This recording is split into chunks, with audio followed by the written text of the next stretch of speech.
The Department of Communication Disorders, we're here to train students to be speech-language pathologists and audiologists, hearing specialists and speech-language specialists. And we also provide an ongoing clinical services to the community, the full population of individuals who need communication services. That could be from actually infancy all the way through the elderly population. I think just daily, as you work with your clients, you develop a bond with them first of all, and so with that comes the patience that you need to have with them. His memory and his speech, and his memory came back, but then his thoughts he could not get out, so he had no way of communicating. It's hard when you can't talk,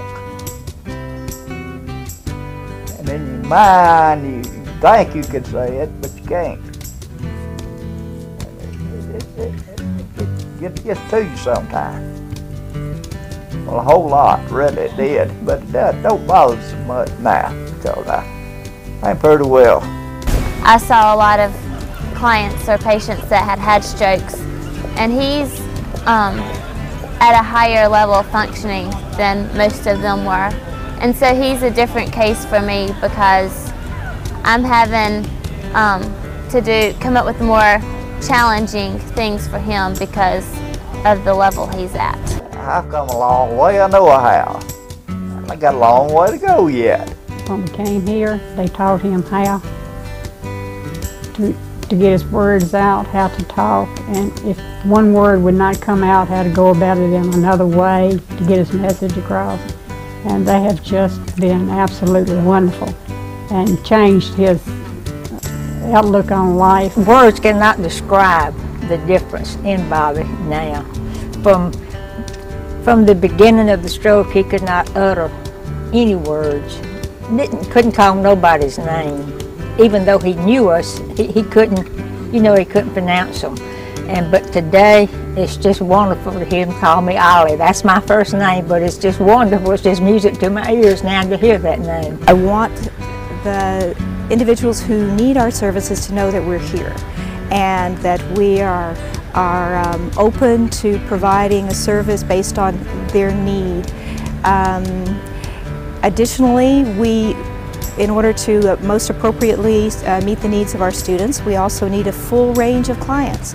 So the broader our client base, the more effective our teaching can be, and the more experience they get with a broad range of clients. So it's a very much a mutually beneficial situation. Well, Catherine is 7. She has cerebral palsy. When she was born, she had a stroke right before she was born, and there were some other issues that were going on, so we knew that we were facing some special needs. But from where we started, she's come amazingly far, because basically when she was born, the neurologist told me that I needed to look at some place where she could go long term. And I told her, I have a healthcare background. I told her that was not going to happen until I was not able to take care of Catherine at home. And obviously I made the right choice. Many of our clients enjoy coming here. They enjoy the therapy. Parents will say the children are excited when they come to therapy. They enjoy working with the students, and the one-on-one attention that they get. And our adults see the benefit that they're obtaining with their speech skills. Because of speech, coming here, we have some sign language. We have her Dynavox.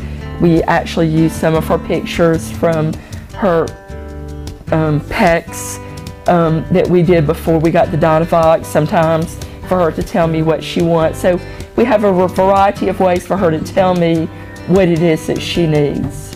Catherine has come a long way. I first want to say, especially over the last few years, just a little bit of background. Prior to obtaining the electronic device, the Dynavox, she was working with just photographs, touching a picture when she wanted that. Now she's progressed through to where she can request items on her Dynavox. I'd certainly like her to advance with the Dynavox, where she's not just requesting objects but commenting on what is happening, being able to express feelings. She's hungry, she's tired.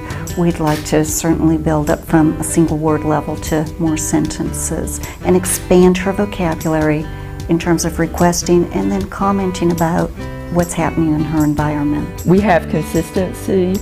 We get a fresh look at Catherine every semester, which I really like.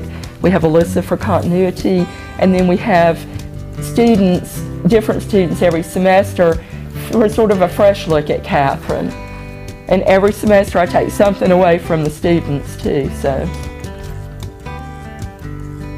Do you like coming to speech? Do you like coming? Yes.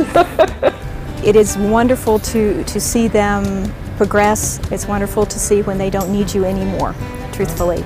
But you never stop thinking about them, and you never stop caring about them. And I think this is clearly a field where, as a professional, you get so much back.